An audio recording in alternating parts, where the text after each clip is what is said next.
Hi guys, ako nga po pala si Jade Marcasinto, ang DTF operator ng RP2 Gigaraw.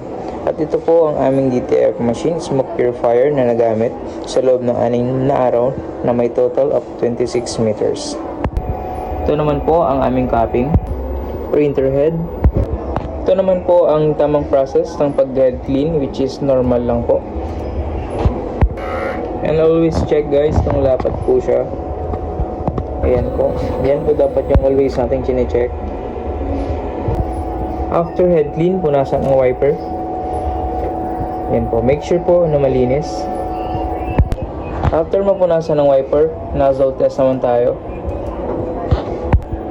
After ng nozzle test, ay check naman natin kung working and good yung condition ng ating DTF machine. So far, good naman po yung condition. Regarding naman po sa tank ink level system ay good naman po. Nag-check naman po siya.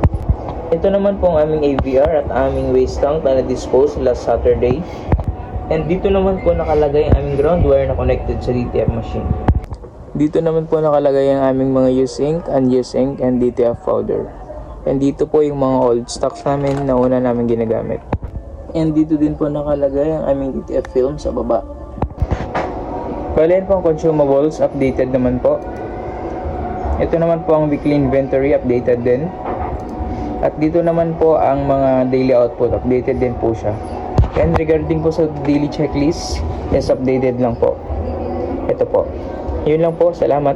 If you're in the mood, we can take it